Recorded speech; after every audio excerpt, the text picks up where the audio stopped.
Hello, everyone. Kim Victoria here with another journal cover idea, one that came up rather unexpectedly. Let me go through this really quick. This is just a quickie because this is just so cool. What happened is that I was invited to a paint pour.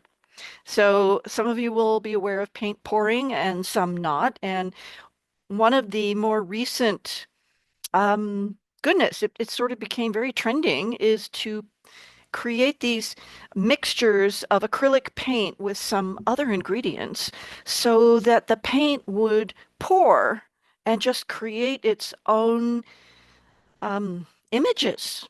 And if you look up paint pouring on wherever, any social media, YouTube, you will see a lot of amazing stuff.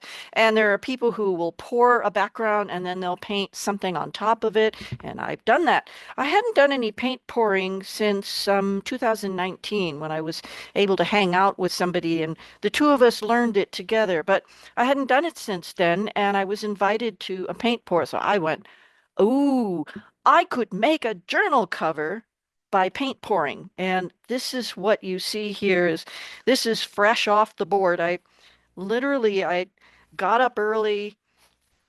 I cut a couple of really heavy cardboard shapes and I had some canvas. So I glued some canvas to these boards and then I gessoed it. And you can see little remnants of the white around the edges. So I gessoed it. And so this was glued up and ready to go. I had another offcut and I was thinking about the inside of the spine. So I just really impromptu threw this together. And this is the result. I mean, it is just gorgeous. And so before I go folding it up, um, I'm working on another project right now, so this one's going to have to wait. But I wanted to show you this because if you have ever done paint pouring, or if you haven't done paint pouring, but you get an opportunity to do paint pouring, it's just amazing what you can do. You should take a class in it and then have a plan that, oh, I can make a junk journal cover with it. And so the first thing I did was I cut out this small piece of canvas. And I also glued some cardboard to it. And that's what I wanted to share with you is I know now not to glue cardboard at that time beforehand because this cardboard was thinner than what I used here. And so it just got too, the moisture soaked through and it got all wrinkly. So I had to rip it off. And it did rip off, which is fine because now I can put a different core type of thing in there. But really, I don't need to glue in any cardboard. I could glue into this one just some scrapbook paper. And this is just a little small piece that I wanted to experiment with my first paint pouring process so that I would have that little bit of practice since I hadn't done it in several years. So this little piece of canvas is ready to become a mini junk journal cover with just one little signature in it. And I didn't need to add the cardboard to either one of these. So I want to give you that thought that if you have a piece of canvas, you don't even need to add gesso to it actually, because it's going to get two layers of paint anyway, and canvas is wonderful. It just, the acrylic paint sticks to it. And gesso is an acrylic kind of paint anyway, so you don't need to gesso it, but I thought I would do the whole shebang. So I have this little piece, which is going to become, when this becomes a junk journal, this will be just an addition to it, right? And I have it, I can just cut these edges to size, or fold I can fold and glue these in if I want to. I can decide that a little bit later. I probably just cut them off and just reinforce the inside. I mean, this is not going to fray at this point. It's got acrylic all the way to the edges. So I did this one first, and then having practiced that and saw, ooh, I really like these colors, but I would like to tone this orange down just a little bit. And this was a metallic. So I added a little bit of a kind of a maroon to the orange to get this little bit softer orange, which I think is just harmonizes a little bit better with this big piece. So this is the big piece.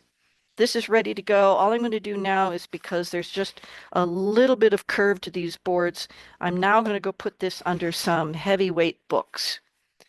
So I wanted to get this done because I'm going to get rid of this piece of cardboard.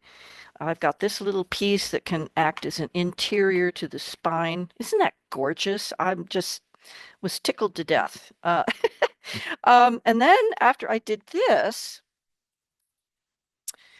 one of the things that was suggested to me was to use a stretched canvas. This is an 8 by 10 stretched canvas, and it was suggested this could become a book cover. You just have to take it off of the stretcher bars. Well, duh. Okay. So I went, all right, I'm going to do another round, only this time I poured it a little differently than I did in that one, and I I can't demonstrate that, so it doesn't do me much good to try and tell you how it was done.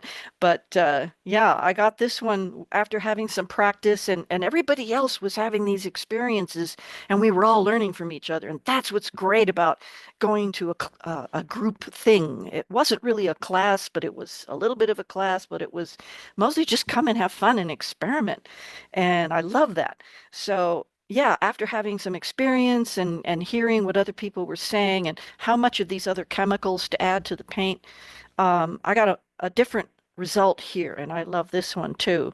So I got more of these little, they call them cells, where you get these little openings in the paint structure. So that came out really, really cool. And this one was super, super liquidy.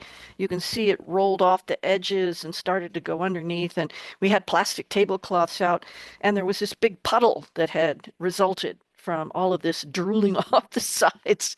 So I had a couple of these little canvas boards and with me that I had taken also. Um, and so I just took that and just dropped it into the paint on the tablecloth and picked it up and went, oh, I need a little bit more in this corner. So then that one was good. And there was still gobs and gobs of paint. So I went ahead and I put this down into the paint too. And you could see it was getting more muddy because it was getting more mixed there on the table cover. But this is a background, you know, I can use this for some kind of background and paint something over the top of it. Right? So anyway, I really just wanted to create a little, since I'm making this series of options for making journal covers, I really want you to explore the possibilities. The potential here is just amazing what we can do with making book covers, junk journal covers, whatever you want to call them. Um, I might turn this into an art journal and do more stuff on the inside. I don't know yet.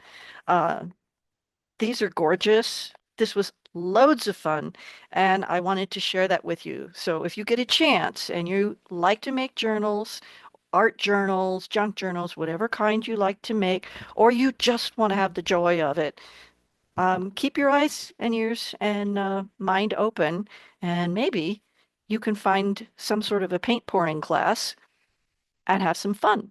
And if you do it on a canvas, you can take it off the canvas. There's just staples. You can take those off. This is going to become a cover of something. I guarantee it. So anyway, that's all I have for you today. And I hope that this is inspiring and you are percolating with some new ideas of your own. So I thank very much Lee and the group for their inspiration and the opportunity to do this. And I'm sure I will be doing it again. That's all for now. Thanks for watching. Bye bye.